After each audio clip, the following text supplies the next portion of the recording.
प्रिय आत्माओं, आज हम प्राणायाम से अध्यात्म की ओर कैसे जाएं, इसके संबंध में कुछ मैं आपको बताना चाहता हूँ।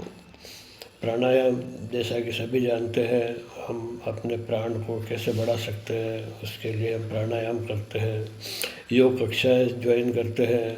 योग कक्षाओं में भी हमें कुछ प्राणायाम के टिप्स दिए जाते हैं, लेकिन वास्तव में प्राणायाम का अर्थ बहुत विशाल है। प्राणायाम से हम हमारे शरीर के सभी अंगों को जागृत कर सकते हैं, और सभी अंग जब जागृत होंगे आपके, तो आप अध्यात्म की ओर बढ़ सकते हैं। अध्यात्म एक बहुत बड़ा विशाल क्षेत्र है। ये केवल साधु संन्यासियों के लिए नहीं है, सभी इसका उपयोग कर सकते हैं, सभी इससे लाभ ले सकते हैं। आप सब लोग जैसा कि जानते ही हैं, अध्यात्म का मतलब इस सृष्टि का विज्ञान है, और विज्ञान से भी बड़ा ज्ञान होता है। और हमारा ज्ञान, जिस प्रकृति में हम पैदा हुए हैं, उसी प्रकृति में पूरा जो प्रकृति का ज्ञान है वही हमारे शरीर के अंदर भी है। जैसे कि एक ब्रह्म वाक्य है, यत्र पिंडे तत्र ब्रह्मांडे, तत्र यत्र ब्रह्मांडे तत्र पिंडे, यानी इस पिंड में ही इस ब्रह्मांड का सूक्ष्म रूप है, और इस ब्रह्मांड में ही हम रहते हैं। तो इस ब्रह्मांड के पूरे बारे में पूरी जानकारी अगर आपको चाहिए, लेनी है, तो उसके लिए आपको योग के साथ, प्राणायाम के साथ ध्यान करना ज़रूरी है। और ध्यान करना कोई बहुत कठिन काम नहीं है, इस पे केवल साधु संन्यासियों का हक नहीं है। कोई भी अगर सही तरीके से करे तो ध्यान में आपको अपने अपने आसपास के, अपने जिस प्रकृति में अपन रहते हैं, उस प्रकृति का पूरा ज्ञान छिपा हुआ है।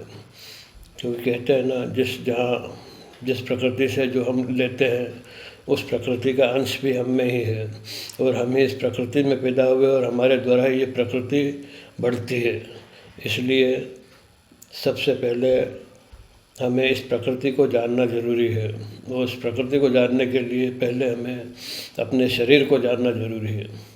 प्रकृति ने हमें, या परमपिता परमात्मा कह लो, एक शक्ति है जिससे के द्वारा ये पूरा ब्रह्मांड चलता है।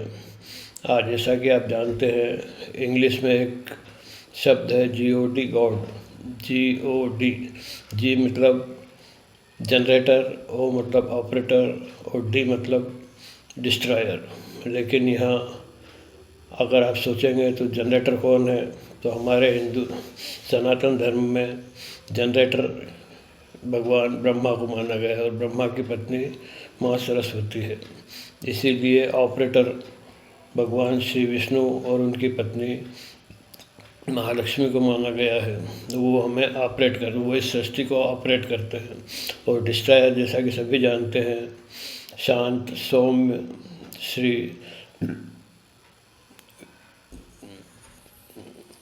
विष्णु, श्री शिव जी को माना गया है। लेकिन शिव जी एकदम शांत क्यों रहते हैं, इसके बारे में भी आपको पूरी जानकारी इसके अंदर मिल सकती है। इसलिए आप अगर जानना चाहते हैं अध्यात्म को, तो आप मुझसे संपर्क कर सकते हैं। मेरा व्हाट्सएप नंबर इसमें साथ में दिया गया है, व्हाट्सएप के साथ। और मेरा एक यूट्यूब चैनल है, वो भी यूट्यूब पर आपको उपलब्ध हो जाएगा। धन्यवाद।